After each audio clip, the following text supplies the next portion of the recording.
Studio in New York City. Afternoon, stocks erasing some early losses despite the hotter than expected read on inflation.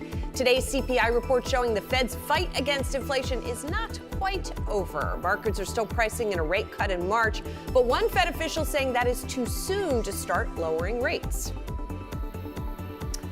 And one hour left to go up here in the first trading day for spot Bitcoin ETFs, and we're looking at the winners and losers. It is a watershed moment for the industry, but also a test of investor appetite. We'll hear from two issuers this afternoon, including ARK Invest's Cathie Wood. And Tesla shares under pressure. Hertz shifting gears with its electric fleet, selling off 20,000 Teslas and replacing them with gasoline-powered vehicles. The fallout later this hour.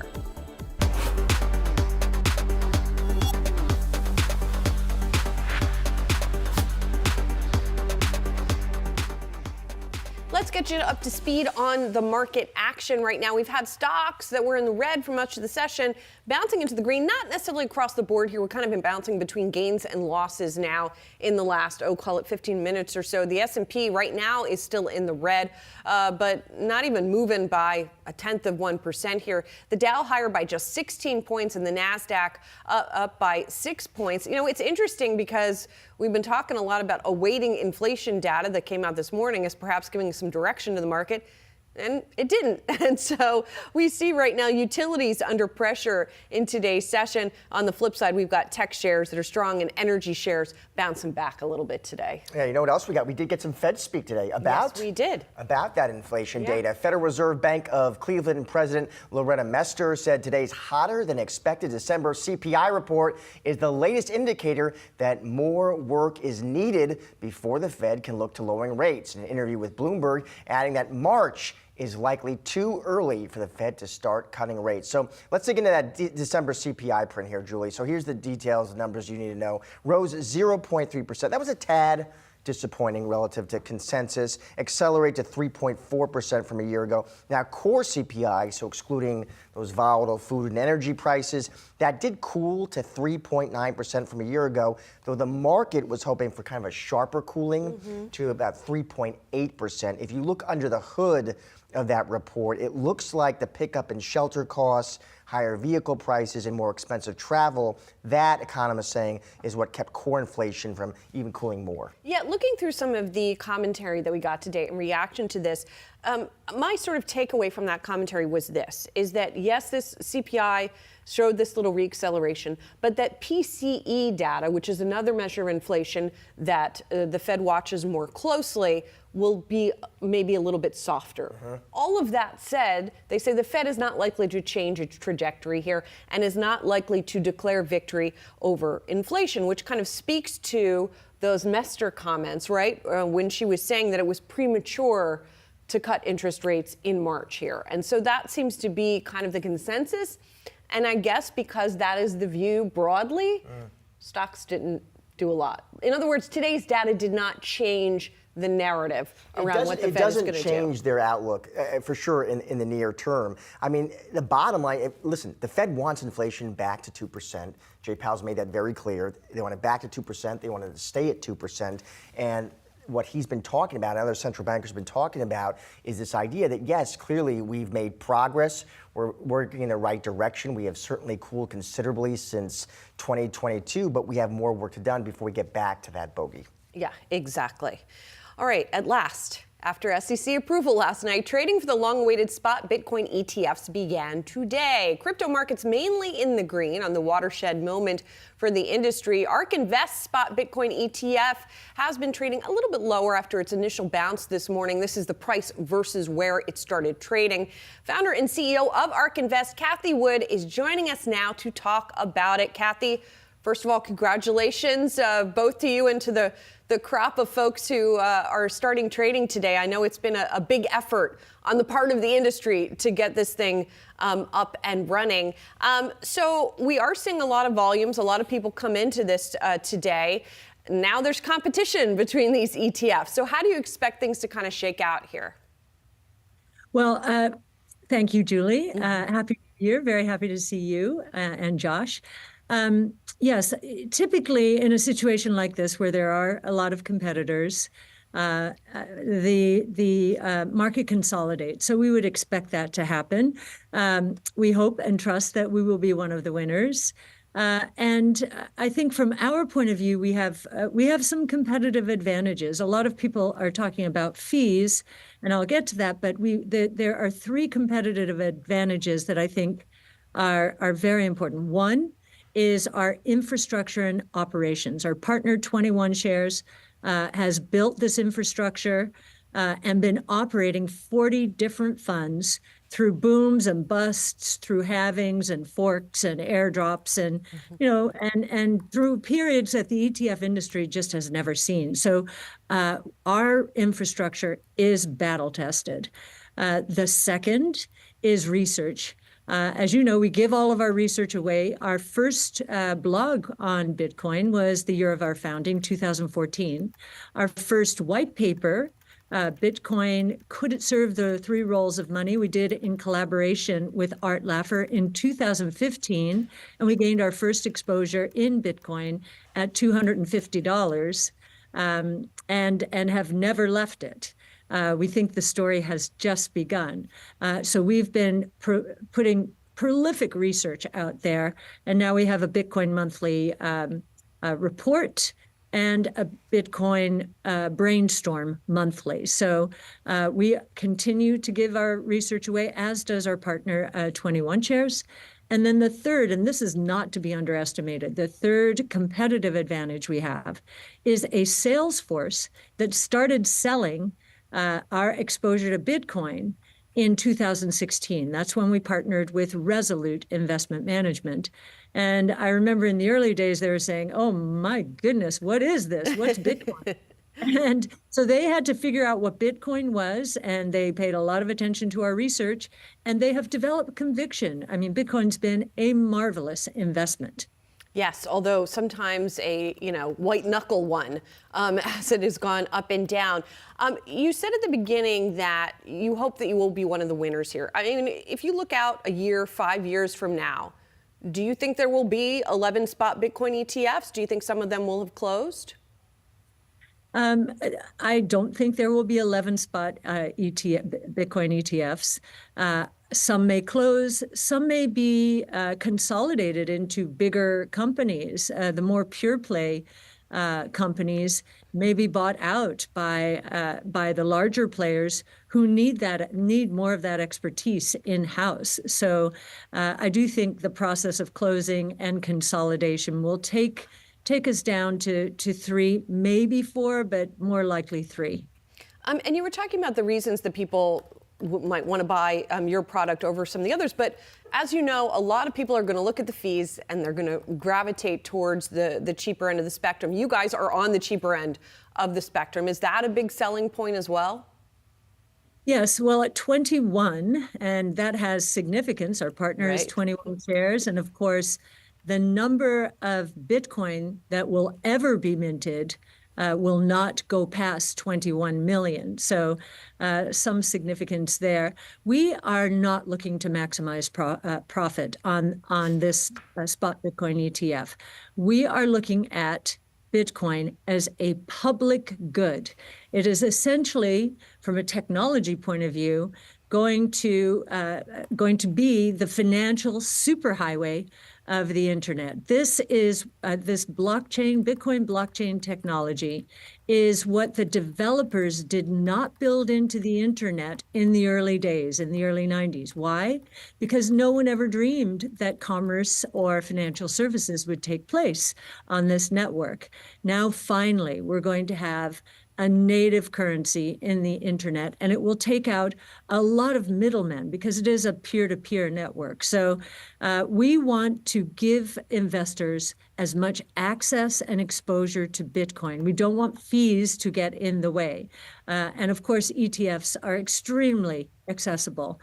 So we're pretty excited to be part of the ecosystem and offering a spot Bitcoin ETF. Yeah, that's really interesting what you're saying about the motivation behind doing this. I am curious, Kathy, how you're invested then in Bitcoin right now, right? I know, of course, that you have exposure through companies like Coinbase, which is the top holding in your benchmark fund. Block at number 6, also a way to get into that. You used to own shares in Grayscale, which is now one of your competitors in the spot Bitcoin ETF market. So I know you love Bitcoin, right? So what are the ways, besides what I mentioned, that you're getting exposure right now? Well, you'll see that we did, even before today, we scaled out of GBTC as the discount narrowed so dramatically into ProShares Bitcoin futures. So let's say as a first stop, I can't talk about what we are doing or are going to do in the future, but logic would suggest that we'd be making another move at some point. So that we will not lose exposure to Bitcoin. We're probably more excited about the possibility of price appreciation now that despite the controversy, the SEC has given a spot Bitcoin ETF the green light. I think finally institutions will feel more comfortable stepping in. And what's so interesting right now is that already outstanding, there are, I think it's 19.6 million Bitcoin. There will never be any more than 21 million. 15 million of that 19.6 are in what we call strong hands. Their wallets have not moved Bitcoin in 155 days or more. That's 75% of the outstanding. So now we believe there's going to become, as institutions enter, real scarcity value. And each dollar moving in will have more of an outsized impact now than it did before we got the green light. Kathy, I want to ask you about one institution that still doesn't want anything to do with these products, and that's Vanguard, which told us in a statement that the spot Bitcoin ETF will not be available for purchase on the Vanguard platform. And we're talking about an institution with, what, $7 trillion under management. What do you make of that decision? Well, consider the source, of course. I think it's a terrible decision. I think it's a strategic blunder. And what Vanguard is doing is basically saying, the world's not going to change. These new financial rails are not going to be successful. We're still going to have 7 middlemen between merchants and consumers, each one taking a toll. And we just don't think that's going to prove correct. Truth always wins out. Innovation solves problems. There's a lot of friction in the financial system.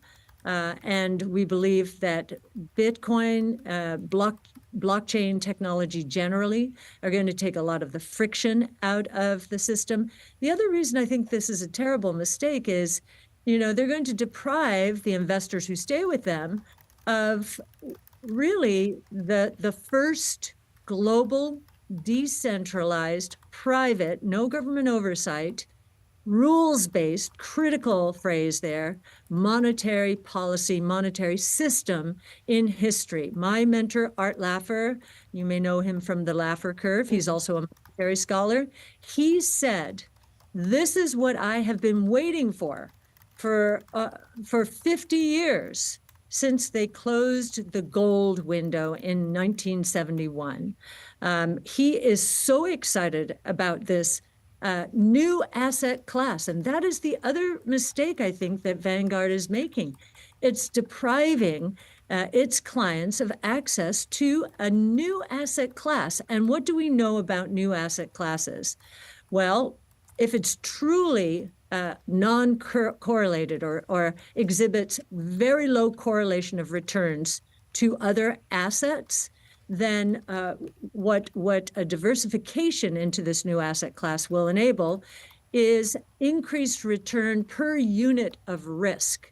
That I think that advisors have a fiduciary responsibility to look at this new asset class, and to the extent they're working with Vanguard, they will be prohibited. So again, I think it's a strategic blunder, but again, we're all about disruptive innovation. That's all we do. Right. This is the most profound disruptive innovation taking place in the world today. Kathy, as you look ahead, and I know you've got some big numbers and projections for Bitcoin. I believe 600,000 per Bitcoin is your base case here. What's the biggest risk to Bitcoin prices?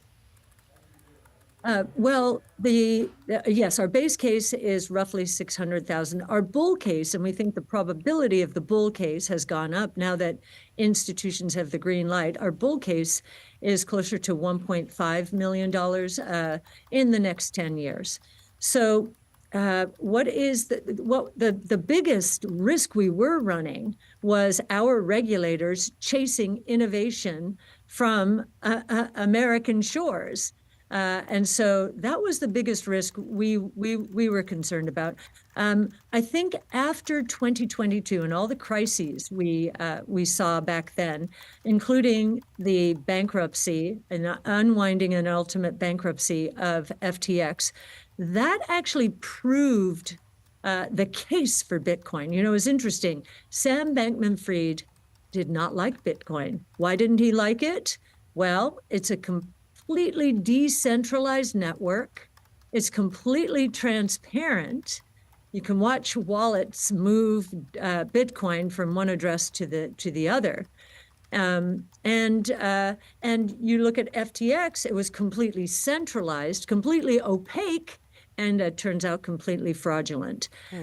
So I think in terms of the risks to Bitcoin, the regulators have been so staunchly opposed, mostly Gary Gensler, I would submit, but there is another regulator opposed, that I think we have studied and, you know, done as much due diligence about the health of this network. That's why we put out a Bitcoin monthly, that it would be very difficult to perpetrate fraud in the base layer of Bitcoin. Any of the hacks you've heard about are on applications built on top of the base layer, and those are software errors that enable the hackers in. But the base layer, which is the monetary system after all, has not been hacked.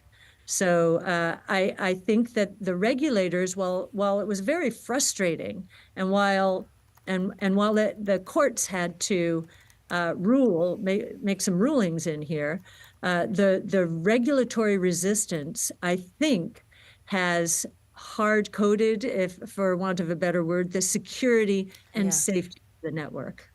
Yeah, well, we'll see how the trajectory goes now that we have these new products. Kathy Wood of ARK Invest, thank you so much for joining us to talk us through the new products and what might happen with prices. Appreciate it. Thank you so much, Julie. I always love being on your show. You do great research. Oh, thank you. Appreciate it. We're just getting started here on Yahoo Finance Live. Coming up, the newest edition of our series, Goodbye or Goodbye. We're focusing on retail and giving you ideas to make the best decisions for your portfolio. Plus, we're heading out to CES 2024 with a look at Nvidia's push into self-driving cars.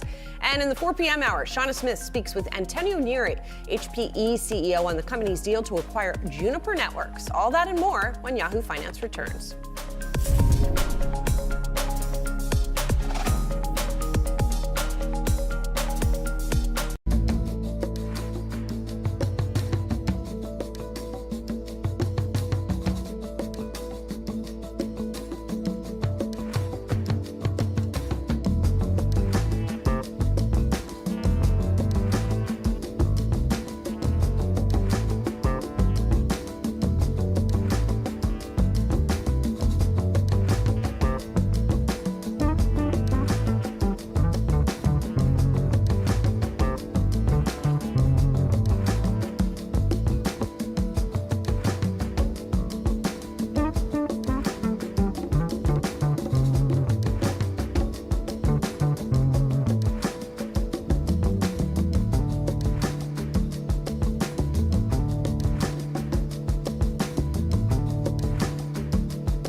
Cytokinetics shares are sinking today. That's after reports that Novartis has now backed away from its effort to acquire the heart drug developer. The Swiss pharma giant was expected to close a deal soon after a months-long pursuit of Cytokinetics. And you see their shares down about 19% right now in today's trade. So that is the news, Julie. Novartis backing away from its pursuit of this company, the heart drug developer. It's according to the Journal. And the expectation was actually the deal was maybe even going to get done this week.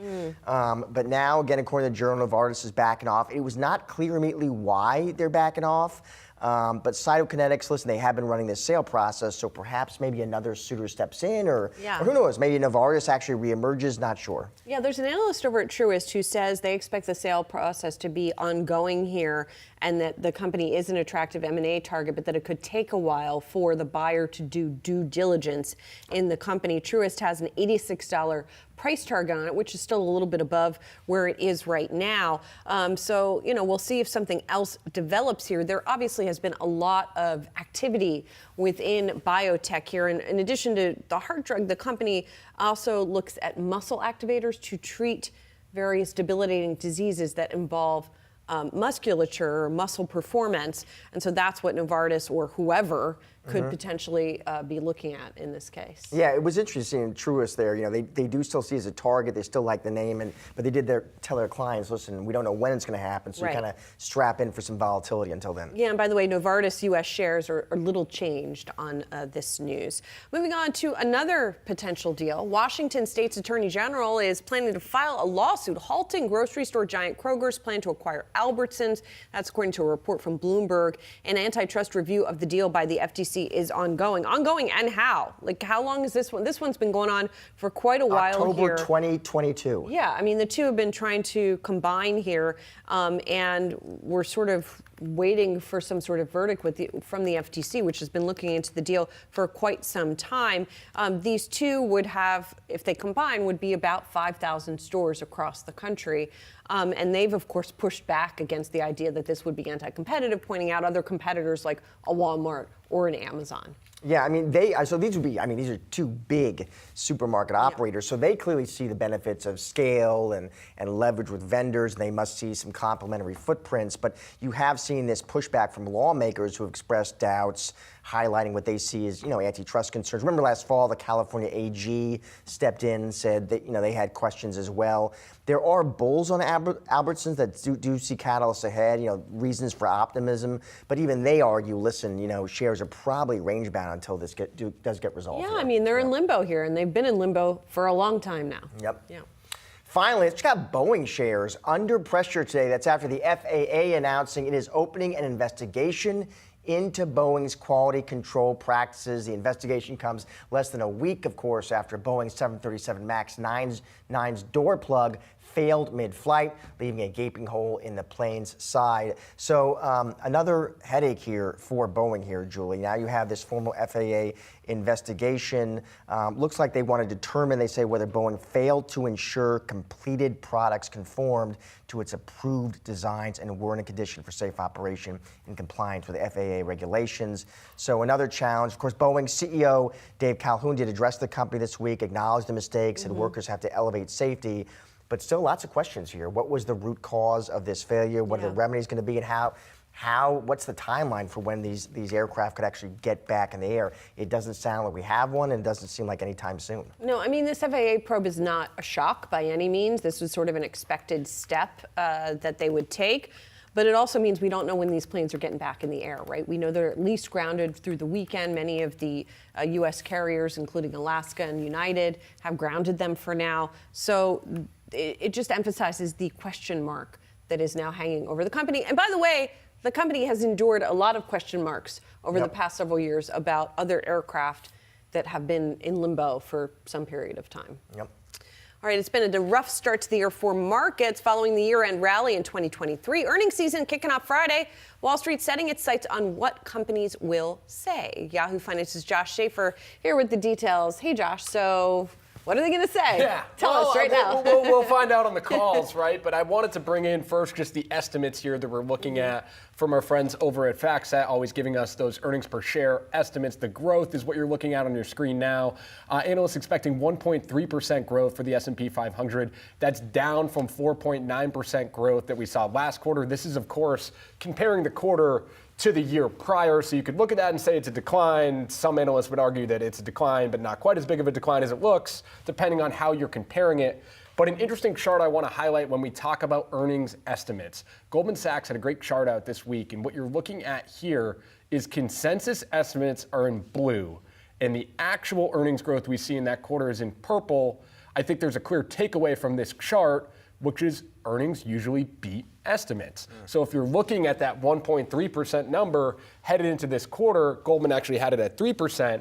Goldman calculates that on average over the last couple quarters, earnings actually beat by 4%. So if we're thinking, all right, earnings might be close to flat this year, we might not see that much growth in Q4, usually we beat the estimates. We can extrapolate out 4% or whatever it is. It's kind of the point of earnings, right? Yeah. No one wants to have the estimates too high, right? We want to beat those estimates. One other thing, though, guys, that I did want to highlight here that I'm watching going into this earnings season is how stocks are going to react. We know looking back at December, Julian Emanuel over at Evercore highlighted some interesting stock reactions we saw in December. So you're looking at Nike, FedEx, Micron, and Oracle. You remember Nike and FedEx specifically sort of mentioned a lot of macro headwinds. They were having a lot of troubles, and you're seeing outsized downside risk to that stock compared to what we had seen over the last 5 years. So does that play out in this earnings season is something people are watching.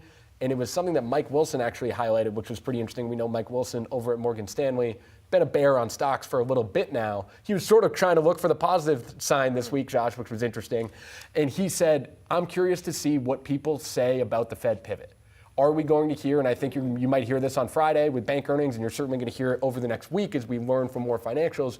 What do they say about the Fed pivot, and are they feeling better about rates and the overall macro? What's the commentary around that, and does it sort of match up with the moves we've seen in the market leading into earnings? All right, peak earnings start tomorrow. We'll be watching. We're ready. Joshua, thank you. Moving on here, Josh just mentioned big banks. Let's stick with that. In the spotlight with earnings season set to kick off tomorrow, JP Morgan, Bank of America, Wells Fargo, and Citi all ready to report their latest results. Investors waiting to get the latest read on the banking sector with questions about loan growth, deal making, and capital markets activity. Here to discuss what to expect, we have Wayland Global Advisors Chairman Chris Wayland. Chris, it is always great to have you on the show. So, you look at these bank names, Chris, investors have been piling in. If you just, you looked at the KBW, if you pulled that back since early November, they've been rushing in there, feeling optimistic, I guess, about the Fed pivot, about, I guess, the chance of soft landing. What are you looking for tomorrow, Chris? What do you expect to hear? I think the big question is, are we going to get net income to go back up? It's been going sideways for 4 quarters. Last quarter was a little better because credit expenses were down. That's why the stocks ran, in my view. And then the pivot helped in December. Obviously, many financials ran, including Fannie Mae and Freddie Mac, by the way, the 2 best performing mortgage equity stocks in the U.S. in 2023. Isn't that remarkable? Yes. Their earnings are not doing anything, and their expenses are going up this year. And I think banks are also going to be looking at credit. The bond market rally helps a lot because now they can sell stuff that they would like to get out of, low coupon securities and loans from 2020-21. So you'll see more of that in the fourth quarter, cleaning house. And I think ultimately it really revolves around credit.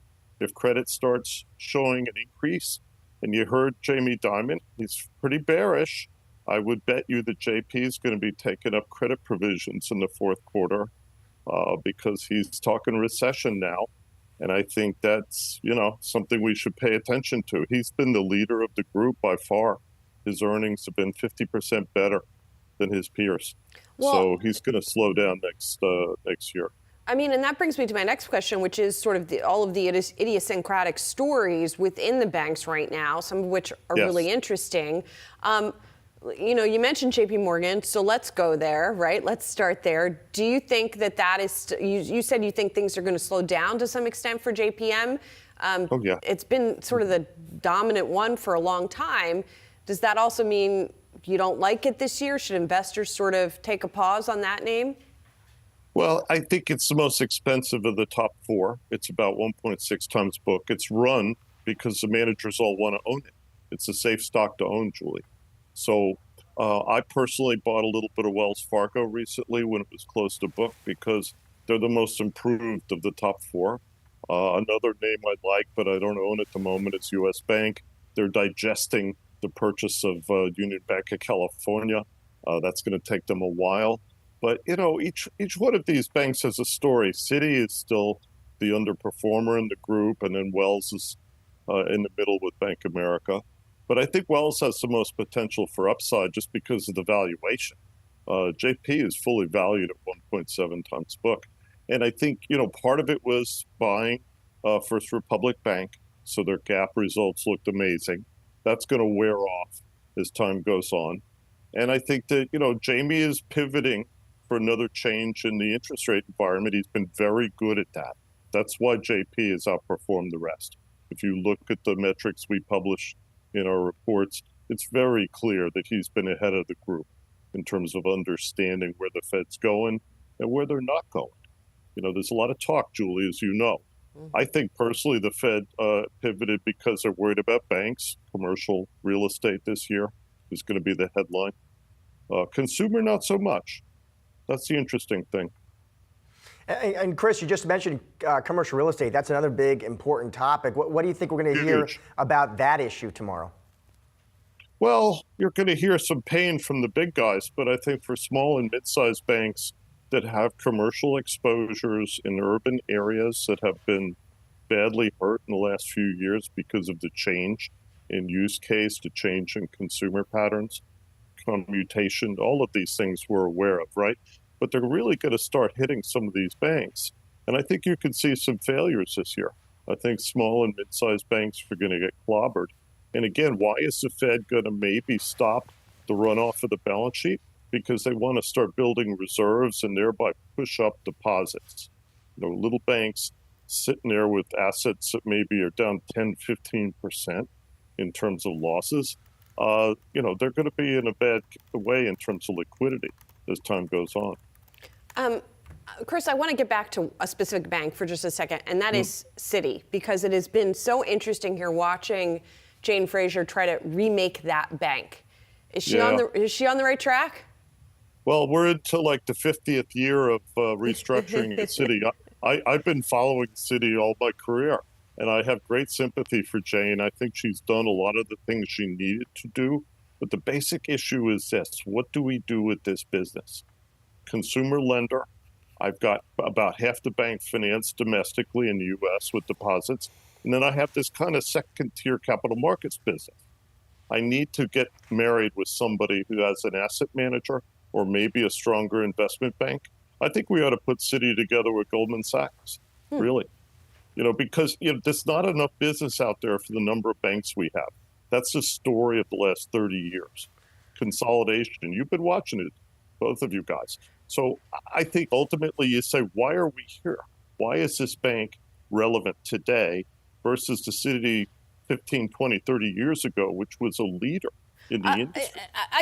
I mean, that might be something you want to see put together. I think you might have a hard time convincing those two parties to get together, though, Chris. But look, ultimately, Jane has to cut 6 points out of her operating expenses. She's got to get her efficiency down to peer group 1, which is 60%. Jamie's in the low 50s. So if you're competing with Jamie Dimon and you want to be credible, you can't be any higher than 60. All of the top four have the same problem, by the way. You know, Jamie has set the bar very high. And even if you take out First Republic, he's still outperforming the group by 4 or 5 points in terms of operating leverage. So that's, that's where the contest is, I think. If you want to compete with Jamie, you've got to get your efficiency down so it has a 6 handle, low 6s. Chris, always love having you on the show. Nobody knows the sector better. Thank you so much for joining us. Hey, guys, have a great day. Thank you. You too. Coming up, the newest edition of our series, Goodbye or Goodbye. We've got a look at 2 retail stocks, putting them head to head in order to help you make the best decisions for your portfolio. Stick around.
It's a big, noisy universe of stocks out there. Welcome to Goodbye or Goodbye. Our goal to help cut through that noise to navigate the best moves for your portfolio.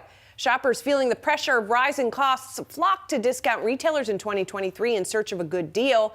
Today's CPI print showed that consumer prices grew more than expected in December, signaling the fight against inflation may have a ways to go in the new year. So what's the best way to play it now in retail? I'm here with Jay Woods, Freedom Capital Markets Chief Global Strategist, and you're looking at some of the discount retailers to see how they're going to be doing this year as we see, hopefully, some of these prices go down. So let's talk about your good buy, the one you like, first of all, and that stock is Costco. Costco, yes. Yes, exactly. Here's the past year for the stock. It's done pretty well. And let's go through your case here. First of all, you're looking at the technicals, a risk-reward setup that you like right now. Let's call up the chart so we can talk through that. Exactly. What we're looking at is a 5-year chart, and I always look at price action first and set it up from a risk-reward. If I'm going to invest my money in it, I want to know what's the worst-case scenario and hope for the best-case scenario. So what I see now is over the last 5 years, we've kind of stalled out, but we've had a nice little wedging pattern. And on the weekly pattern, we have broken out. And this is the strength I want to see. It is the leader within the sector. It remains the leader within the sector. And over a long-term basis, which I want to look at, I think this is the stock you want to be as far as the large retailers go. All right, let's talk about some of the other points that you're looking at, why you're bullish here. Earnings growth. Slow and steady. Slow and steady.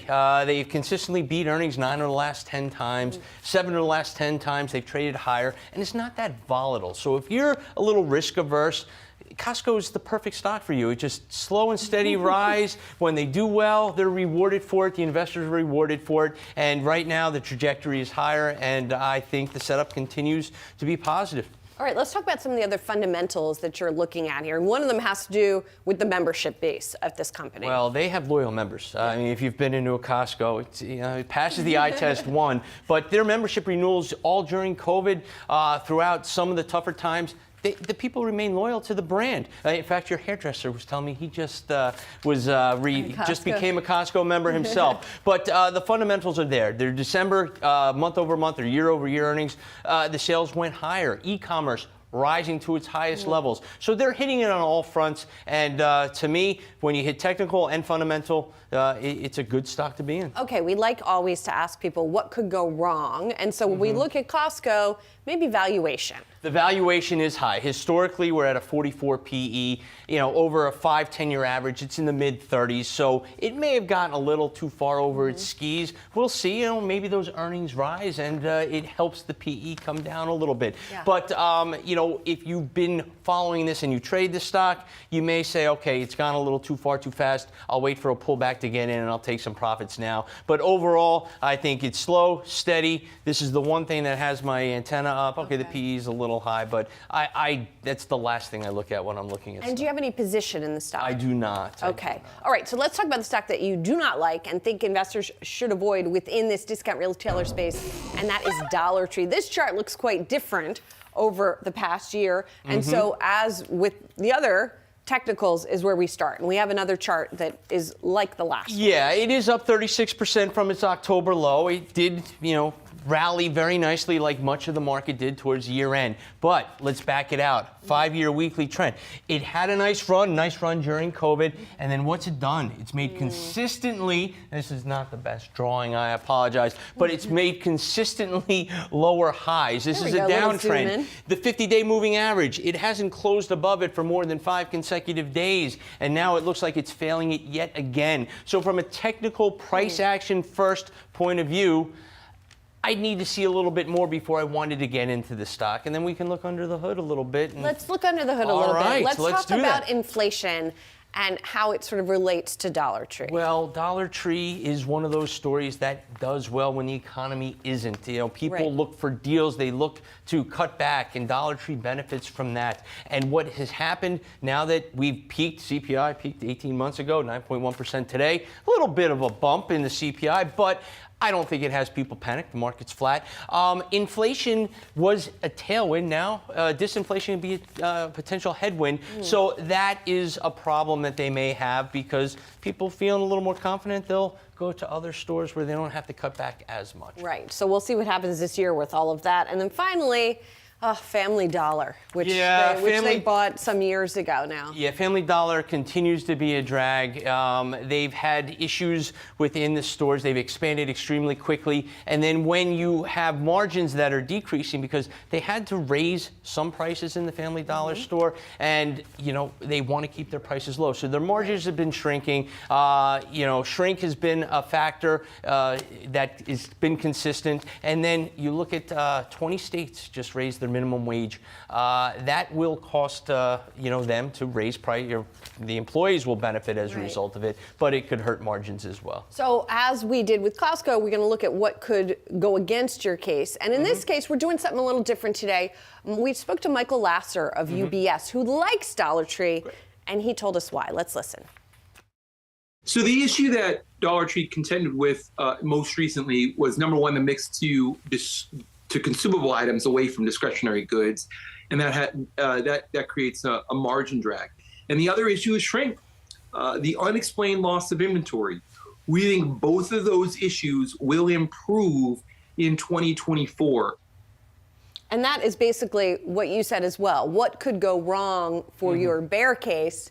They could improve some of these issues. Exactly. He nailed it. I mean, and he's doing a lot more on-the-ground research than I am, but what they need to do is they're expanding too much. They need to kind of streamline what they have, what's working for them, and the shrink factor, it is a big deal. Shrink being theft in the stores.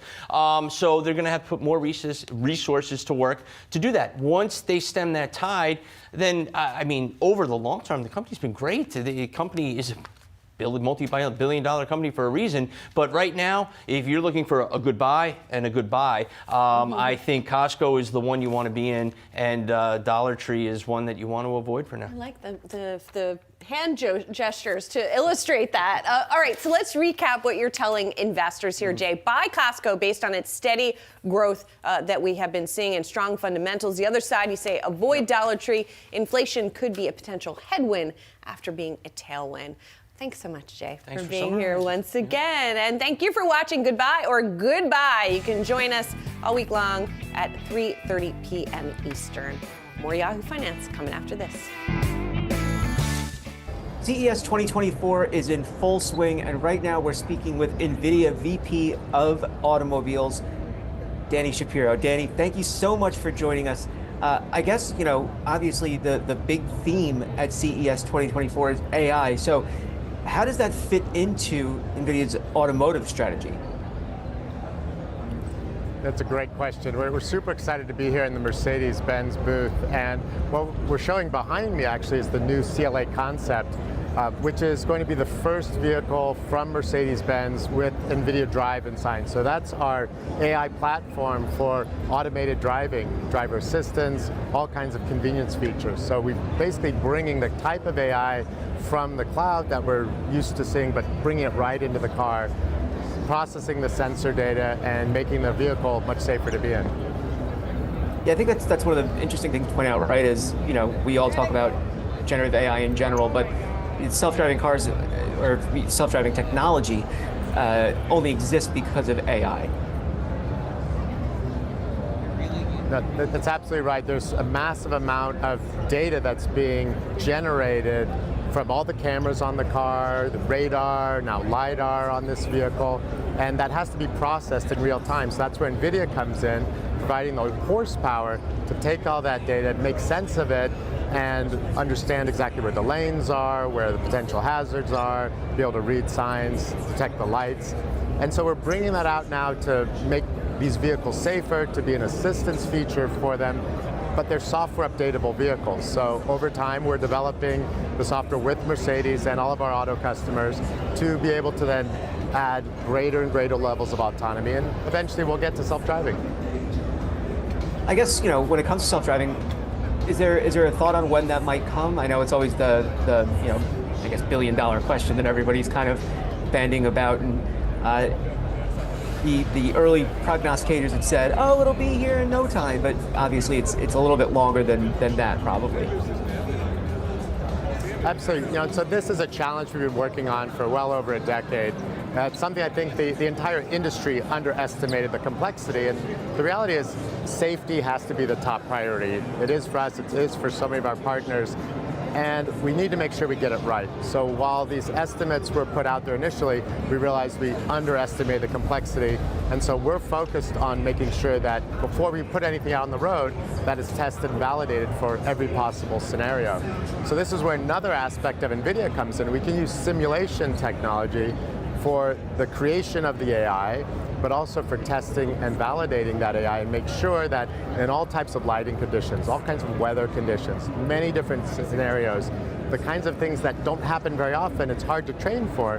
So we can use AI and create synthetic data to understand what possibly could happen and make sure the car will react appropriately. Is that something similar to the Omniverse, the digital twin kind of idea that Nvidia has been working on, where you can build these digital versions of objects, factories, things like that? You're absolutely right. So we really are able to apply this across the entire workflow within the auto industry. From the designers, they can use Omniverse and create essentially digital versions of the vehicle, right? That's part of the design process. But then using Omniverse, that exact same model becomes part of what goes into the engineering team, then it can go into the manufacturing side where we can create a virtual factory, a digital twin of the factory. It's modeling every aspect of the factory, the robots, the conveyors, the other employees working inside the factory. We can model all that, optimize it, and make sure it all works before the factory's even built. And then we can even extend that model beyond into the retail side, using all that same data to create a virtual retail or showroom experience. People can customize their car, choose different materials, the interior trims, different wheels, and even take it on a virtual test drive. So all of that simulation then is a very valuable tool throughout that whole workflow. So in addition to testing and validating the AVs, it really applies to all the mechanical, physical, and even sort of retail and service extensions of that whole workflow. Well, I want to ask you about generative AI. Obviously, it was the huge theme of 2023, still going to be a big theme into 2024. I want to get your thoughts on how that kind of fits into the automotive side of things for NVIDIA as well. Yeah, I mean, so generative AI, we've just started. And I think the important thing to recognize, it's not just about text in and text out. That's what ChatGPT kind of started. It has amazing capabilities. There's a lot of room for improvement. Of course, something that's trained on just a vast array of data, some of it real, some of it not, means the results aren't going to always be accurate. So what we're doing is putting together tools in place to be able to curate data and be able to make sure that if you're going to talk to your Mercedes, you want it to make sure it has accurate information. So Mercedes can train this large language model with the history of Mercedes vehicles, with all the information about the CLA concept, the manual, the service manual, whatever it is, so that when you have a dialogue with that vehicle, it comes back with the right answer. But beyond that, we're using generative AI for other data streams. So we can put text in and imagery out, text in and video out. Could be video in and text out. So there's so many different ways that generative AI can be used. Imagine we have an automated vehicle, the front-facing camera is taking in 30 frames a second of video. We can then use a large language model to convert the pixels in that video into an explanation of what's happening in the scene. So basically the car can explain to you why it's making certain driving decisions or tell you what's going on in the scene to improve your trust and confidence in the system, or provide alerts that mean something other than just a beep. So there's so many different ways that generative AI is really helping the auto industry, from a designer that may do a sketch and the generative AI will create a 3D model and then different permutations on that. It becomes a co-pilot for them, an assistant that is able to make their job and their productivity much better. So it's not going to take their job away, but it's going to make them more productive and create higher quality results. And in the case of all the safety systems, all these tools are going to increase the safety inside the vehicle. You know, on the automotive side and almost kind of the automotive consumer side, I know Nvidia also introduced an automotive configurator. It's kind of the idea of being able to build your car on a company's website, but in a more advanced way. So can you kind of just explain that to us? Sure, so we're leveraging the exact same data that's used to build the car and putting those models into more of a marketing role as opposed to engineering role. We can photorealistically render it. People can choose all different aspects of their car, kind of create their dream car.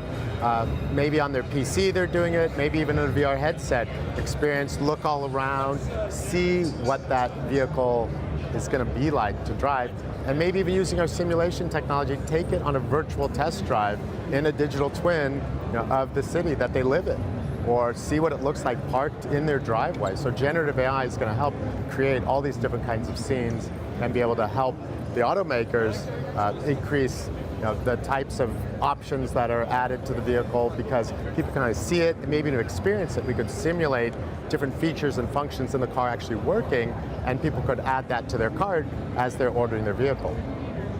And one of the things that Nvidia is highlighting is just the breadth of different automakers that you work with.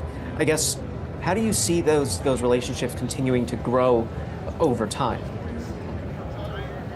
Well, we're working with hundreds of automakers, truck makers, robo-taxi companies, shuttle companies, and then so the whole ecosystem, the tier one suppliers, the sensor companies, the mapping companies, a lot of software developers, they're all building on the Nvidia Drive platform. So we've created this open system such that it's not a fixed function, but rather a supercomputer that delivers the horsepower, the computing horsepower, to run the software that's required today, but also with headroom so that it can continue to evolve and develop in the future. So a year from now, we might be sitting here at CES talking about all kinds of new AI technology that no one's thought of yet, but we'll be able to update the software in the car to add those new features and capabilities.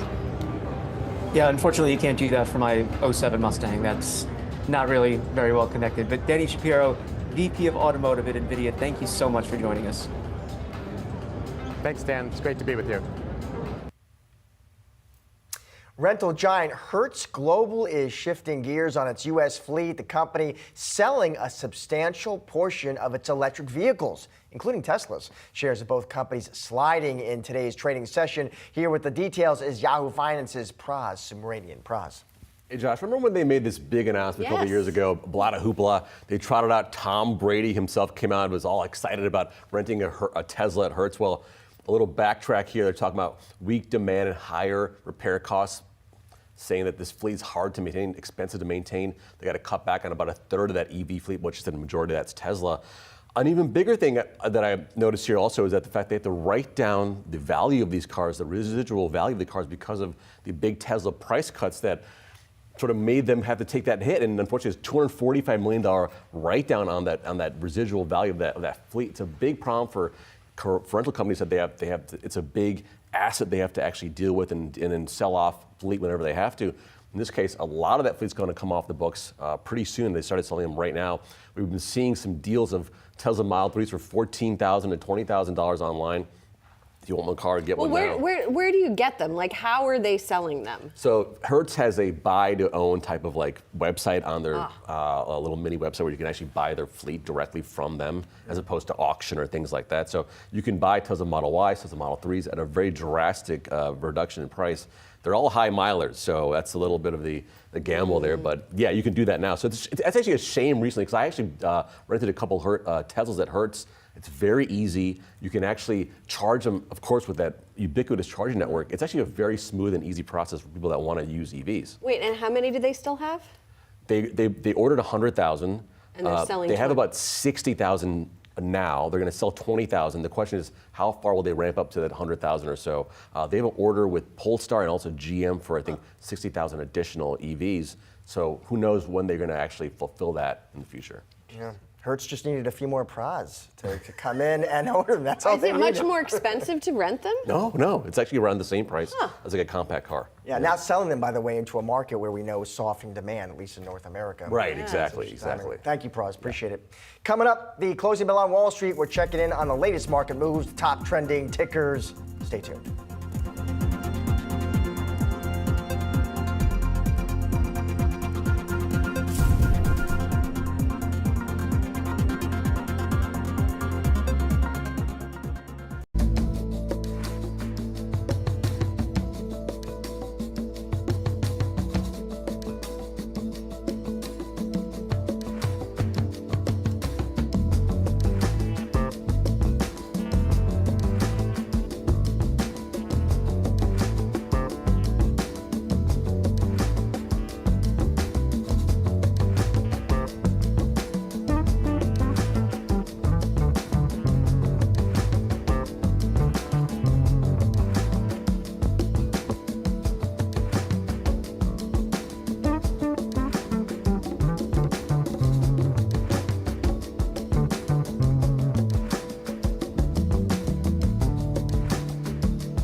There's the closing bell on Wall Street. So let's check on the market, see where everything ended up when all was said and done, because we were seeing bounces between gains and losses. Is it going to be a gain? Is it going to be a loss?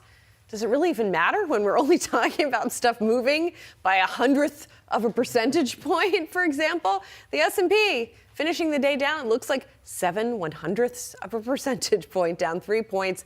The Dow up by just 15 points, 4/100ths of a percentage. And the Nasdaq doesn't even get to 1/100th of a percentage.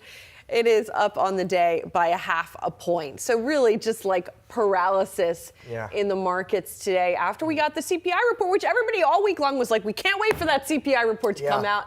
Here it came out. Markets didn't do much of anything because it didn't change anything in terms of the bigger picture story of where inflation's going. Now that this is done, everybody's saying, okay, now we have the CPI report. Now we're looking ahead to PCE, the other measure of inflation that the Fed watches. So we'll see if there's any more action when that report comes out. Not a lot of action with markets today. Maybe have a little bit more action with trending tickers. Maybe. Well, we got earnings tomorrow coming too, by the way, too. Tickers. We're going to start here with Netflix today. Let's see those shares higher today. All right, nice pop, 3%, after the company says it surpassed 23 million global monthly active users for its ad-based plan. So that was the headline, Julie. And this is per comments made by the company's president of advertising speaking at CES. She also stressed not just the numbers, but it was interesting how she highlighted engagement, which we know is often music to any marketer's ears. Of Netflix's customers on ad-supported plans, more than 85% streaming on the platform for 2 hours or more per month. And just to put these numbers in context, recall about 2 months ago, Netflix said its ad-supported tier had about 15 million monthly active users. I mean, so 2 hours or more per month. That's not very much. I mean, that's a low bar. Yeah, 2 hours more per month. Right? I don't know how that stacks up with others. I'm not sure. How much Netflix do you watch in a month? Well, listen, I got a 4-year-old who loves Plus. it. Yeah, How much, yeah. So how I much don't know. Disney I Plus don't do you know. watch It's a a month? fair point. I don't know how that chalks up with others. I'm not sure. That just strikes me, that particular measure. Meantime, Citi, on the back of these numbers, coming out with a note today pointing out the acceleration in adoption. Now, Citi is still a neutral on Netflix, we should point out, but they've got a $500 price target, but that update definitely caught their eye as well. I did want to mention, not only did we get that news on Netflix, but we're watching the media sector more broadly here today, and that's because Redburn Atlantic actually downgraded Paramount Global to sell and Warner Brothers Discovery to neutral, and said linear advertising is at a negative tipping point, which is not what you want to hear if you rely on linear advertising. Yeah, that was the issue is just that. It's kind of a negative tip point. I mean, I guess his point was to his clients was he thinks it hits both names but Paramount more, which is why he went in that direction with that name. And then of course we still have the whatever's happening with Paramount or National Amusements, the parent company of Paramount. The New York Post reporting today that Sherry Redstone is now going to be having a formal auction process, not for Paramount, but for National Amusements, the parent company. So that M&A speculation game is ongoing. Exactly right. Yeah. All right. Let's talk about Aritzia as well. This is a Canadian apparel chain. Shares soaring more than 20% in today's trading. The company reporting third quarter earnings, sales beating expectations, prompting at least one analyst upgrade. CIBC upgraded its rating on Aritzia to an outperform, while also lifting its price target on the stock. This one caught my eye, I gotta admit, because it's not one that we talk a lot about, but it was trending on our ticker page today. So that's reason one. Reason two is I know a lot of people who shop at Aritzia. It's really expanded its U.S. presence in the past several years. And I was trying to sort of explain to you, Josh, where Aritzia sits in the retail women's apparel universe. And I said it's sort of like fast fashion, but on a Banana Republic budget. Like it's fast fashion that sort of follows those trends, but it is pricier than a Zara or an H&M. It's at a considerably higher price point than those various chains. Yeah, they might like the styles, but the stock has been rough. I mean, it lost about half its value in 2023, and it's still down really hard in the past 12 months. Though we should mention lots of love on the street for this one. Well, I guess after it's fallen so much, maybe they're coming back in and they're saying, okay, we like it. So we did see that upgrade from CIBC today. It looks like Raymond James also upgraded the stock today as well. And so there are still concerns, the folks over at Raymond James, there are still concerns about inventory gross margins. And we had a mild fall and winter, so people weren't as motivated to go out and refresh their winter sweaters, for example, but that Aritzia is attacking these issues. And apparently new styles coming in the spring. Okay. So if you know people who are interested in this name, get ready. All right. Moving on, investor appetite for crypto we know has been tested today as the first Bitcoin ETFs began trading following approval from the SEC. BlackRock's ETF was the most actively traded today with more than $761 million worth of shares changing hands. That's according to Bloomberg. Yeah, so let's talk about some of those others that we have been watching over the course of the day, right? So a caveat that we should mention when we are looking at all of these various spot Bitcoin ETFs, and obviously there were a suite of them that were trading today. The one, by the way, that did not start trading as a spot Bitcoin ETF that we've been talking about is Hashdex. Remember, we talked to Samir Karbaj, the chief investment officer, the other day. That one has not yet converted from a futures ETF to a spot ETF.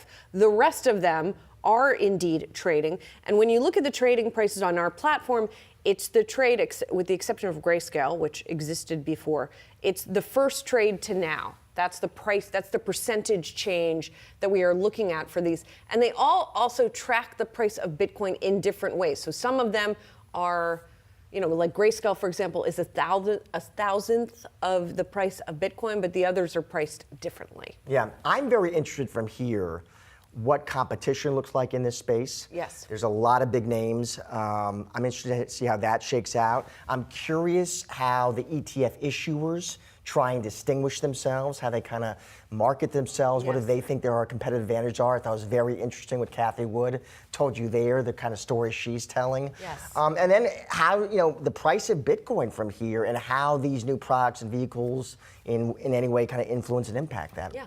Well, guess what? We have somebody else to talk about that. Just the right guy. Just the right guy. The top story for markets day has really been the first day of trading for these spot Bitcoin ETFs. The fund seeing mixed moves on the day. Bitwise, which by the way offers the lowest management fees out of all of the 11 ETFs, ended the day to the downside again versus where it began trading on the day. And Bitwise Asset Management CIO Matt Hogan is joining us now. Matt, it is great to see you.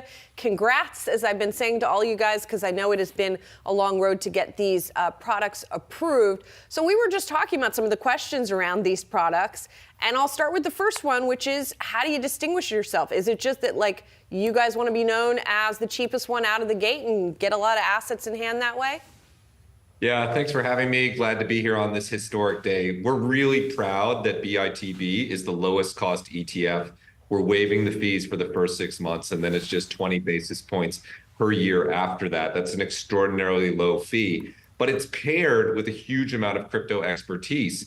Bitwise is the largest crypto index fund manager in the world. We've been in this market for 7 years serving financial advisors. So the two things I think investors will look for are, what is the lowest fee product? Because the less you pay, the more you get in finance. And then who has the support systems to provide research and answers and data to execute trades well? Who knows how this market works? The combination of crypto expertise and low cost, we think, is a winner for BITB.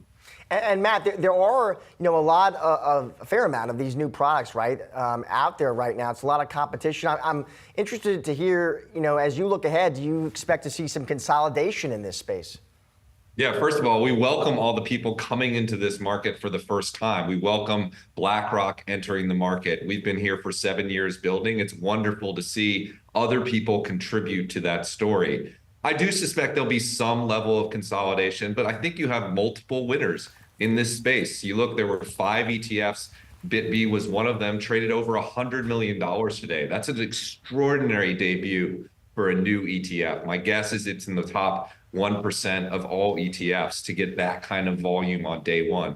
This is a big asset class. I think these ETFs are going to attract tens of billions of dollars over time. So I think there will be multiple winners. Do we need 11 or 12? No, but I think we'll have multiple winners, good choices, and low costs. Matt, something I've been trying to figure out through this whole process, and maybe this is a silly question, is like, don't all the people who wanted Bitcoin already have it, right?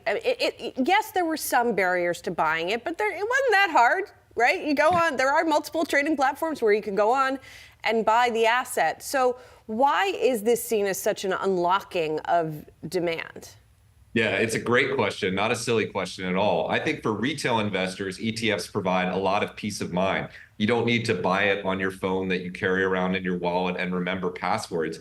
You can buy it in the same way you buy SPY or Apple stock in your Fidelity or Robinhood account. So peace of mind for them.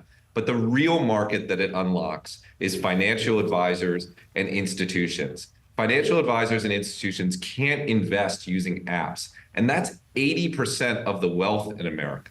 So when you think about crypto growing from zero to over $1 trillion, that's been built largely on retail self-directed investors who are very important, but they're a minority of the market. Professional investors need professional products like ETFs to access that market, and that era just started today. And Matt, I want to get your take on something I saw today. Mohammed El-Arian, the economist, posted on X, Matt, and he was talking about the big day, and he said, listen, this is a really big, important day for Bitcoin as an investment, but not as a potential global currency. He said the outlook there, in his opinion, still much more constrained. Do you agree with that, Matt? I love Mohammed El-Arian, an incredible thinker. I'm going to disagree there. If you think about what Bitcoin is trying to do, it's trying to create a parallel settlement rail, a parallel currency that can exist alongside and challenge the fiat system. It has to be much bigger than it is today. Getting an ETF launch widens the number of people who can access it. It brings people into the market. It strengthens it from a regulatory perspective. Does it solve all the problems? Of course not. But was this an important milestone on the place, on the path to where Bitcoin is going? Of course it was. And so this doesn't get us all the way there, but it is a really important moment. There's a before ETF era and an after ETF era, and an after ETF era as Bitcoin is where we are now. Matt, at the same time, Bitcoin's a volatile asset, right? It's always been a volatile asset. I know a lot of people are talking about the halving that's happening later this year. Some of the research I've seen says that the price tends to surge and then plunge after we get one of these halving events, which happen with some regularity.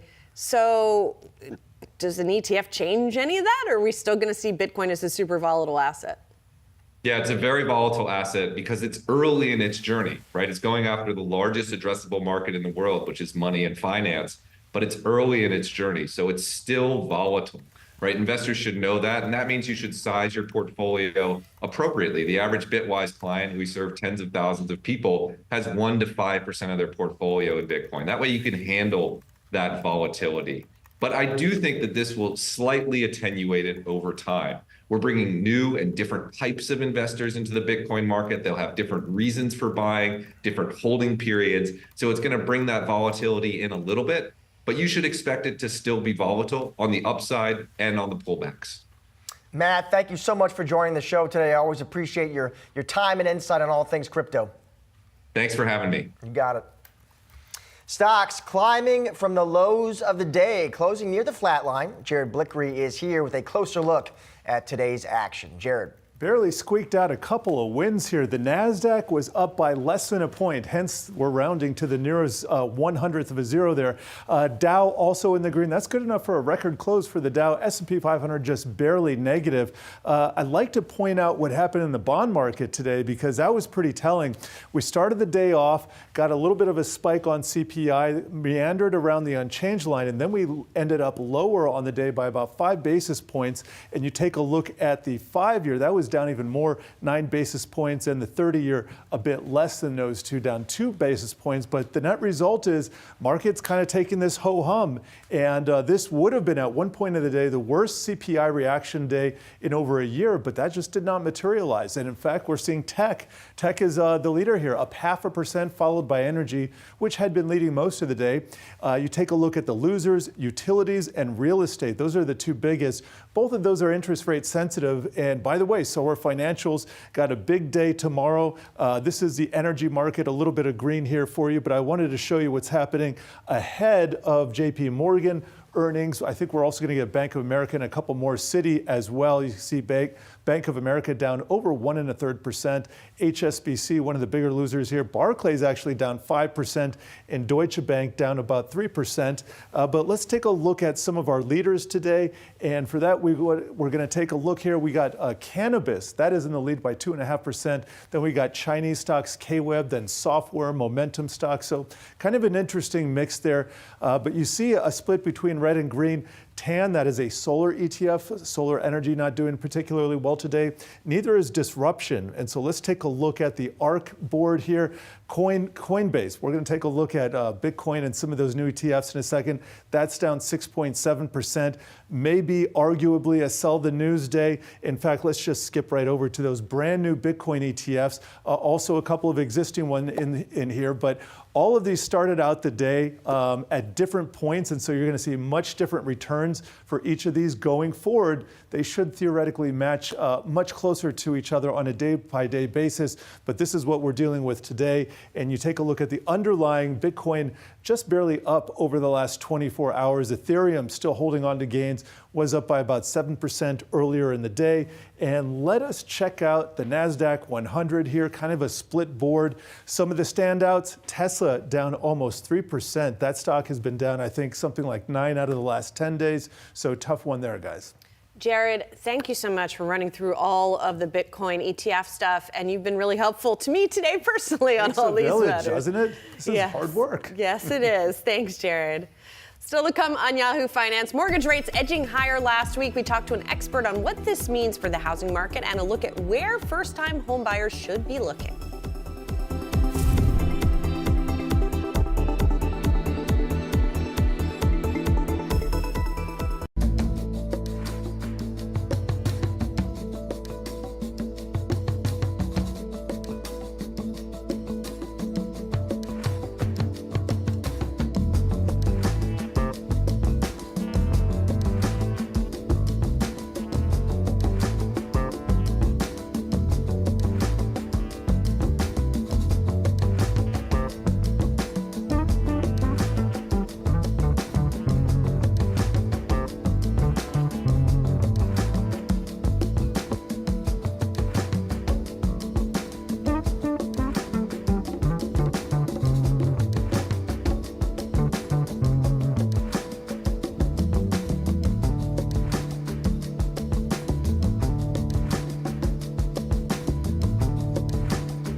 Oil prices higher today as tensions persist in the Middle East. For more on this, let's bring in Inez Ferre, who's watching those oil prices. Hi, Inez.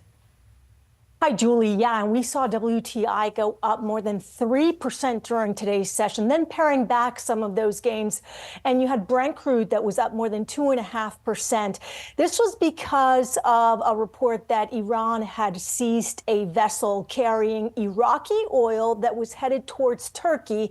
And Iranian state media saying that they seized that vessel because it was the same vessel that the U.S. had confiscated last year. So this was in retaliation. But of course, what this does is it stokes concerns, fears of escalated tensions in the Middle East. And we have seen days where we have seen oil spike by 2-3% because of tensions in the Red Sea area. This was in the Middle East as well. Now, as far as oil prices are concerned, there is a cap that we are seeing when it comes to the oil prices and these temporary spikes that we see during some of these sessions. And most analysts are saying that this has to do with supply, increased supply from the U.S. and others coming into the market this year. And in fact, you had just had Barclays that reduced its price target on Brent by $8 per barrel to $85 per barrel, partly because of increased supply, guys. And yes, I also wanted to get your take on a big deal we heard about today, Chesapeake and Southwestern Energy. What can you tell us about that one?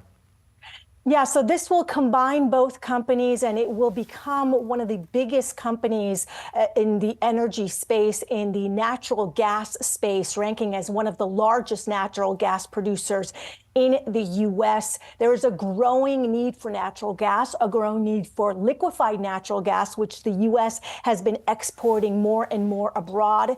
So this company will have a new name. We don't know what the new name is going to be. They will build a new facility also in Houston. But look, as far as natural gas prices are concerned, we have seen that they have been on this downward trend. They're up a bit more now. But as far as this year is concerned, because of demand for natural gas also for the green energy initiative, the analysts are expecting prices to go higher. Inez, thank you so much for that. Appreciate it. Thank you.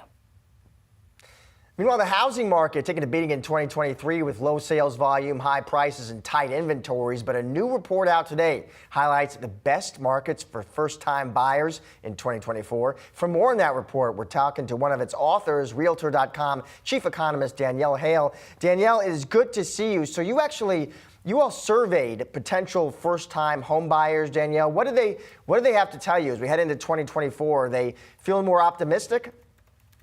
Absolutely. So first-time homebuyers told us that they were, in fact, very optimistic. 61% said that now is a good time to buy a home per our recent Realtor.com survey. And while affordability continues to be a challenge, even though we've seen some improvement as mortgage rates have come down, 95% of prospective first-time homebuyers feel like they'll be able to afford a home within their lifetime. 40% saying they're going to be able to afford it within the next year. So first-time homebuyers are bringing a lot of optimism to the market in 2024. Hey, Danielle, it's Julie here. How should people think about the sort of up and down that we've been seeing in mortgage rates, right? Like, yes, I know the longer trend is a little bit down, but there's some volatility there. So how are homebuyers approaching that? Yeah, the volatility can make it really difficult for homebuyers to plan to purchase because it's really hard to set a budget when mortgage rates are moving up and moving down. So my recommendation or advice to consumers is to really try to rate proof your budget and consider a couple of different scenarios. These can have pretty wide-ranging effects on your budget. If you were to compare, say, October's high of 7.79% mortgage rates with the low that we saw at the end of December, you're looking at an $80 a month difference for every $100,000 that's borrowed. So it's worth it for homebuyers to consider how much swings in mortgage rates will impact their bottom line and how aggressive they want to set their price target when they're searching for a home. Can they extend their budget a little bit if mortgage rates take up more than they expected? Or do they need to cut back on their price target so they have some flexibility if mortgage rates do move higher? And Danielle, when you surveyed potential first-time home buyers about that issue of affordability, what do they have to tell you? Yeah, so buyers are optimistic about their ability to afford to purchase a home, and the drop in mortgage rates is no doubt fueling that optimism. So they do expect to be able to afford to buy a home within the next year. And so that's one of the reasons why in our best markets for first-time home buyers report, we looked at areas that offer housing affordability. We took a look at the price to income ratio, especially for younger households, which tend to be first-time home buyers, as a good indicator of affordability in an area. But then we were also looking at things like the availability of homes on the market, the presence of restaurants and nightlife and culture activities that young people like to take advantage of.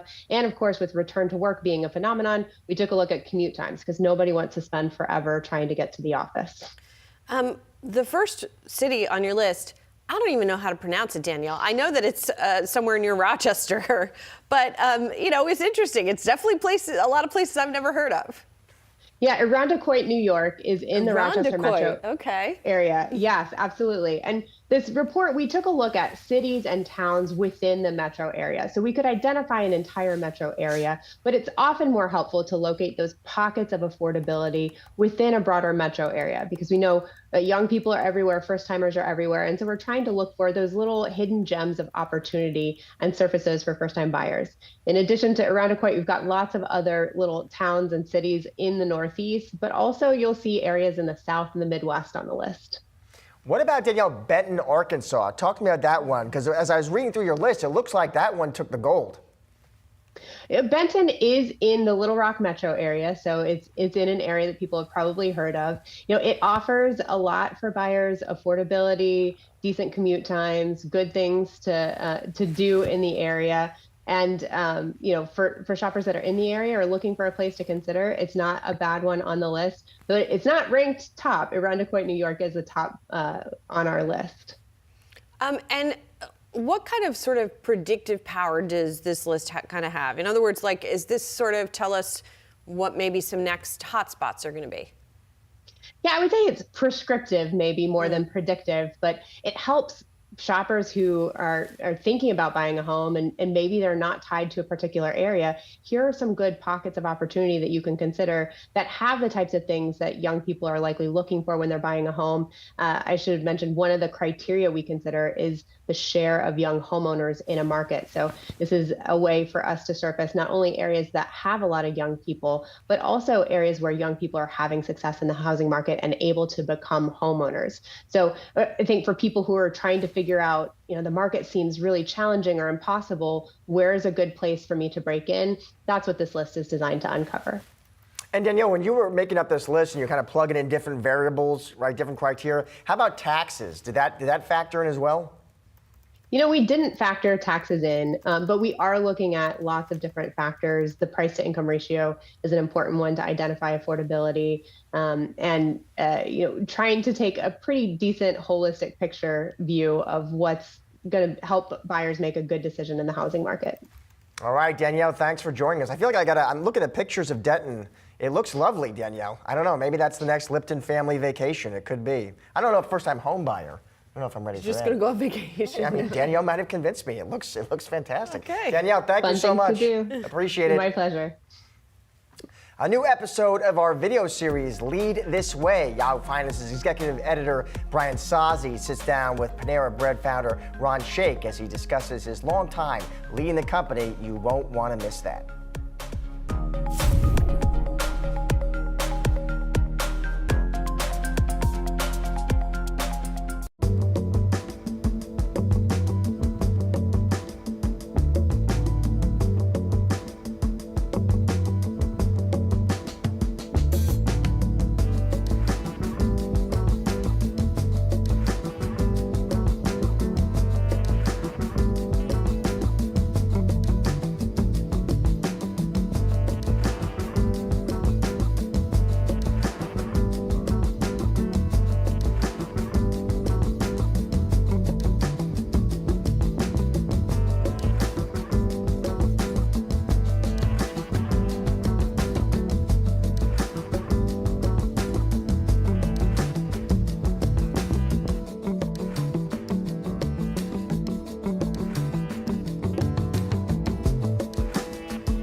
I tell people the truth.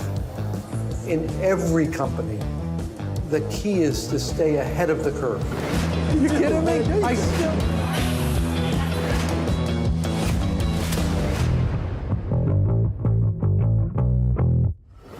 In the hyper-competitive restaurant industry, where an average of 50,000 businesses in the U.S. close each year, success requires exceptional leadership.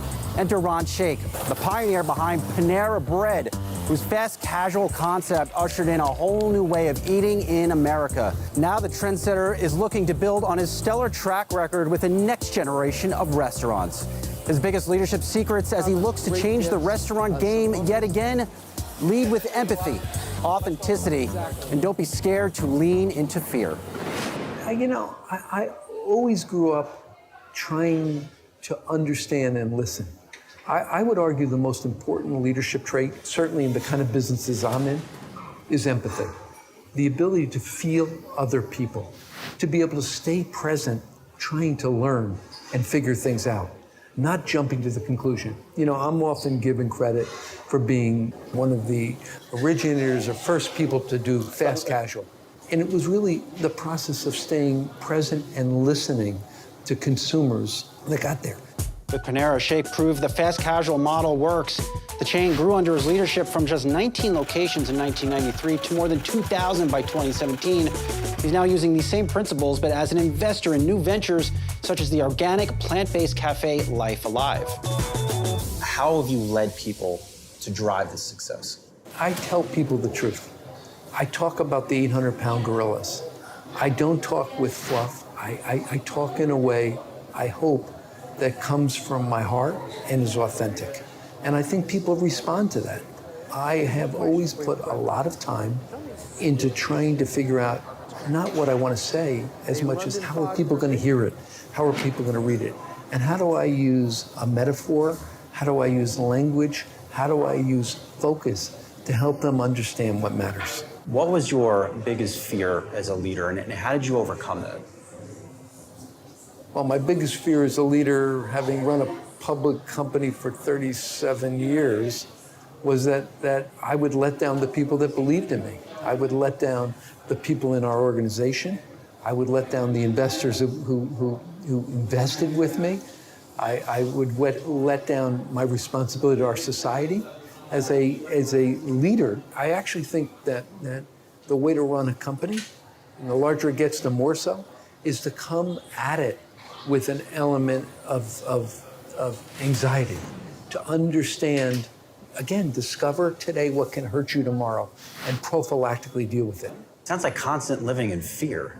I think it's constantly living with the materiality of what you're dealing with. The reality is that whenever you go down the road in anything in life, whether it be in a relationship, in a business, in a career, it's what's so fundamental is taking that leap and knowing you don't quite know where it's going to take you.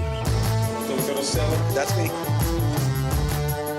As someone who founded businesses, there has to be personal setbacks along the way. Things you, as a leader, as a human being, have to give up. How have you dealt with that and those challenges through the years? Well, Brian, it's a simple statement. There is no such thing as balance in life. There's only trade-offs. And so one goes into it prepared to make trade-offs. But my kids knew when I was a CEO that this was so important to me. It was a third child. I make the appropriate trade-offs. My life has been essentially about the organizations that I've led, my family, my kids, and trying to exercise. I didn't play golf on weekends. There wasn't balance. There was commitment and a recognition that, everything has its price. And I knew that if I was going to serve as the leader, I owed it to the people that were believing in me. I owed them to give them everything I could. Ron, we're standing outside one of the hottest IPOs really in the past couple years, but certainly this year it is Kava. And oh yeah, it is a another company you invested in. I hope you'd say it's one of the greatest companies in this industry. I think the team that's running it, Brett Schulman, our CEO, and our team have done an amazing job. Thank you so much. I appreciate it. What did you see in this chain that made you want to put your hard-earned dollars behind it? I first saw a powerful niche in Mediterranean. I thought this had the potential to be one of the most powerful niches in the restaurant industry. Second, I saw in Cava the potential to be a dominant brand in that niche or in that category. What leadership advice do you give the CEO of Cava, given you're a battle-tested veteran? And what do you tell someone like him? I keep helping Brett think about what is going to happen in a year and 2 and 3, and how do we prepare for those today?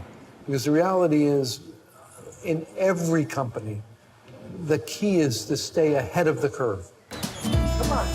While it doesn't have the same Wall Street excitement around it like Cava, one of Ron's most beloved investments is the 30-location restaurant Tate, which features baked goods, coffee, and a Mediterranean American menu.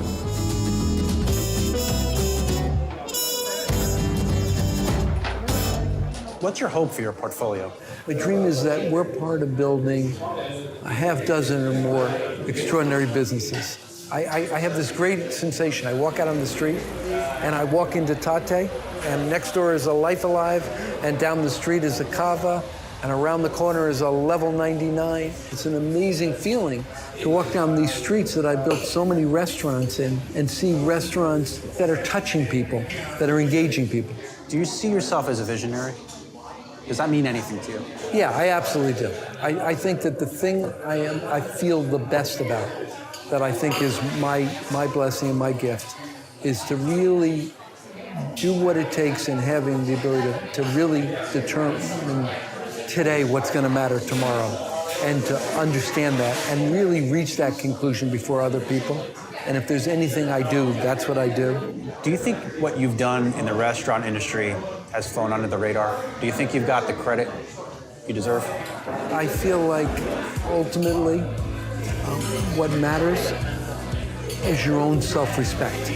And so I guess the answer to your question very specifically is I know what I've been a part of, I know what I've done, and I feel very much blessed to have had a chance to be a part of that, to have done it, and to have lived the life I have lived, and I hopefully will live for many, many more years.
HPE is reshaping its business with a massive deal to buy Juniper Networks, a move that will accelerate HPE's AI innovation.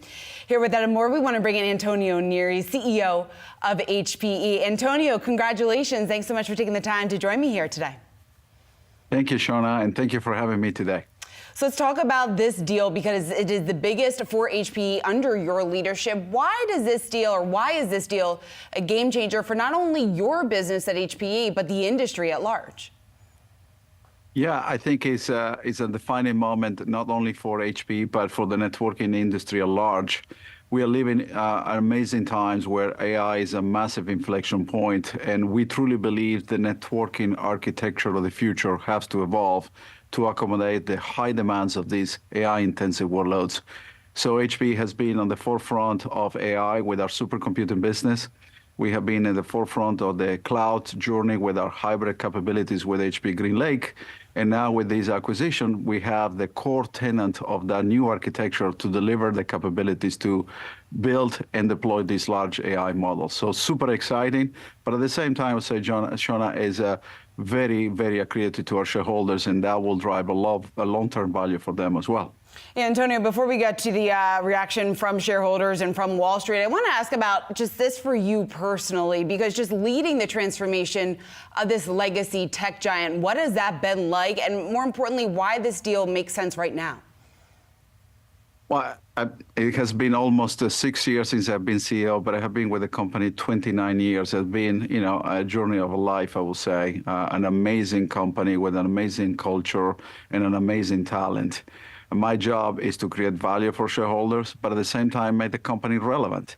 And as I think about the journey in the last 5 years, I declare that the enterprise of the future will be edge-centric, cloud-enabled, and data-driven. We invested at the edge.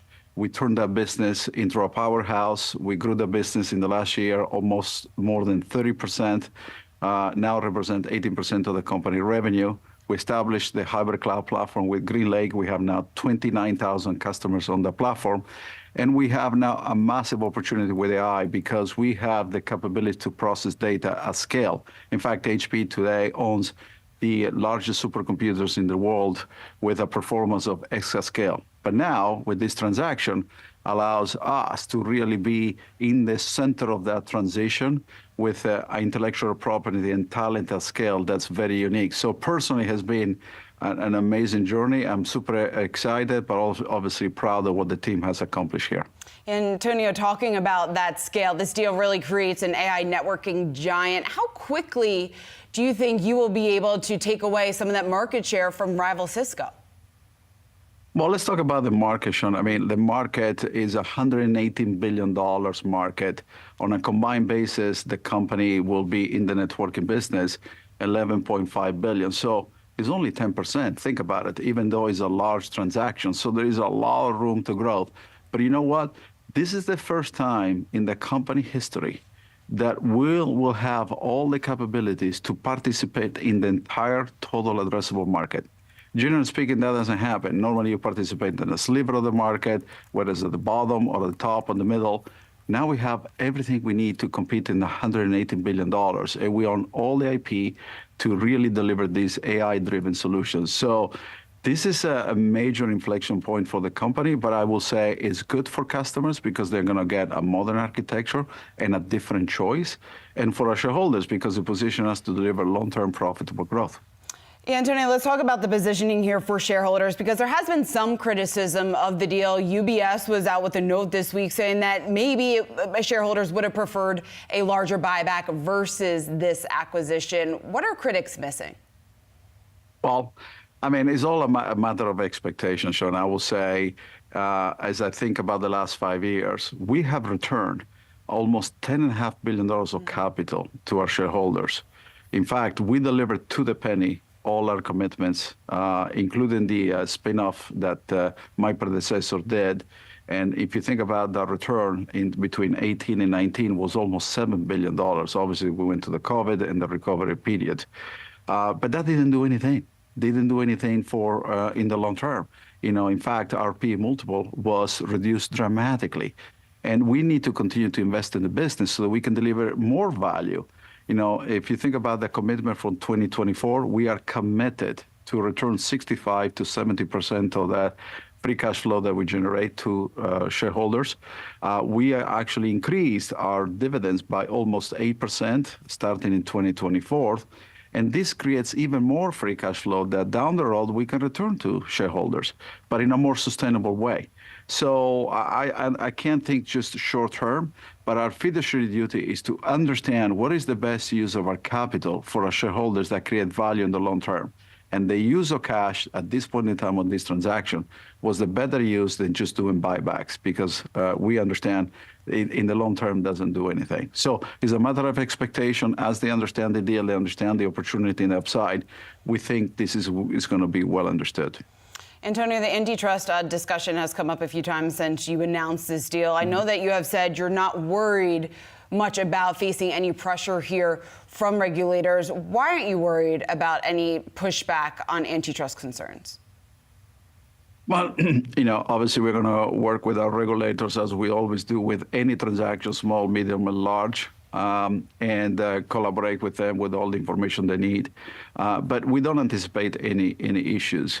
The reality is that when you look at the combined company in the networking business, it is still smaller than the largest networking vendor on the market today. When they look at the customer interest, I think they're going to understand this is a better solution for our customers. So in the grand scheme of things, we don't anticipate any issues, but we're going to collaborate with them. And we expect this deal to close between 9 and 12 months. Antonio, before we let go, I want to ask just about your personal thoughts about some of the risks associated with AI, given the fact that this deal, you will now be a larger player within the AI space. How are you looking at, I guess, what are some of your biggest fears when it comes to the future of AI, and what are some of the steps that you're taking in order to mitigate or limit some of those risks? Yeah. Well, I believe AI is going to be the most disruptive technology in a lifetime, at least in my lifetime. I think it's going to be bigger than Web 1.0 or mobile was at the time. It's going to change the way we live and work. There is no question about that. At the same time, I'm very optimistic about what we can do with this technology, but we have to be responsible and sustainable along the way. And so when I talk to our customers, right, they're all excited about the potential, but they're equally concerned about privacy, the leak of intellectual property, and the use of AI in a responsible way. And also remember that AI has a huge impact on the carbon footprint because it requires massive amount of computational power. Antonio, always great to have you. Once again, congratulations on this deal, and thanks so much for making the time to speak with us here at Yahoo Finance. Thank you very much, Shana. All right, coming up next, keep it right here on Yahoo Finance. What to watch tomorrow. Julie and Josh will break down the stories that you need to know to start your day. We'll be right back.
It's January and it's cold in New York City. So the Yahoo Finance team is packing up its skis and investing knowledge and heading to the Swiss slopes for the World Economic Forum in Davos. I know what you're thinking, folks. It's colder there in Switzerland, but myself, Julie Hyman, and the Yahoo Finance Live team plan to heat things up with some big-time interviews with the who's who of global business. The so-called masters of the universe will convene around the theme of rebuilding trust. There's no trust issues here. You can rely on us to ask the most important questions to the world's most high-profile leaders. Is the world more divided than it has ever been before? Is AI really bigger than the internet? Is this year's huge election cycle the risk we've all been missing? Will the bull market in stocks end really badly? You won't miss anything with our wall-to-wall coverage on Yahoo Finance Live and the Yahoo Finance platform, from top leaders in the banking, pharma, and crypto sectors to access the world's foremost academics and some policymakers for good measure. We've got you covered. Yahoo Finance's coverage of the World Economic Forum in Davos starts on Tuesday, January 16th. You don't want to miss it.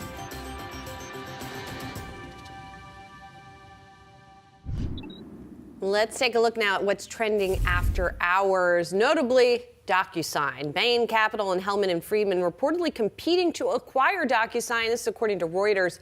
The shares spiking on that initial report right before the market closed, but in after-hours trading, the stock is actually little change. Now, there had been reports already that DocuSign was in play. We knew that, right?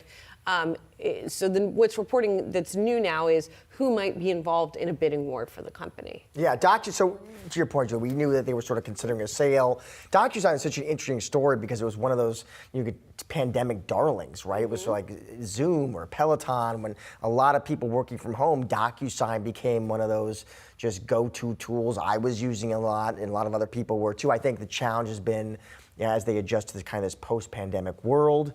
On top of which, by the way, they also have competition from some big names. You think of like the Adobes.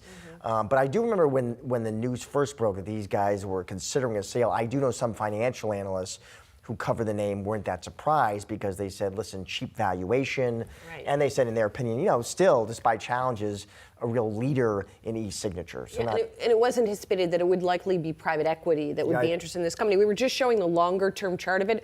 310 was the top for this stock. That was the peak, and now it's trading at around $60.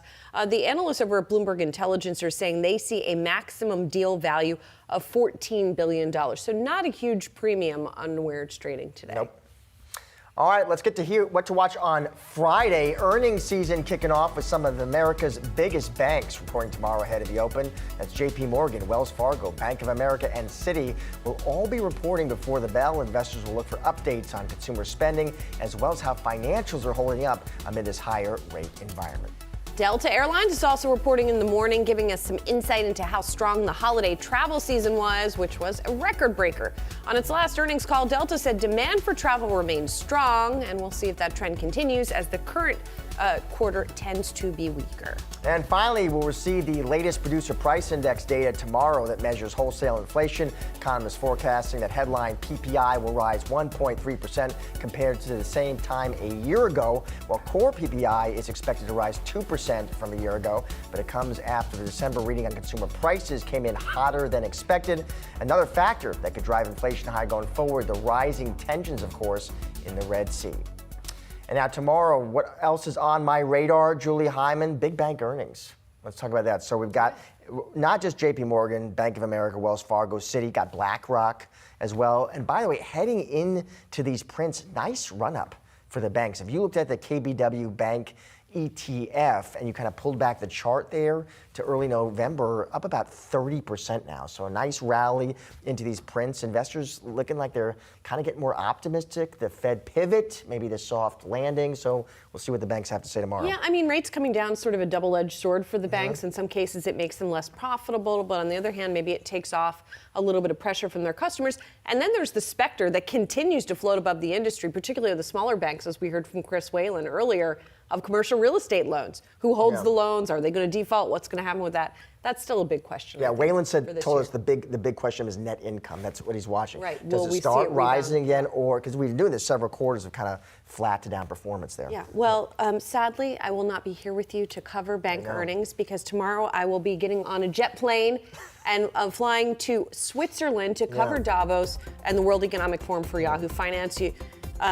Saw the promo a little while ago. I think AI is going to be a big part of the conversation, but also, as always, harnessing technology to sort of help the world in various ways. That's something that tends to be a big point of conversation there, and this time I think AI will be a big part of that. I've never been to Switzerland, but I picture a lot of snow and hot chocolate and cuckoo clocks. Fondue.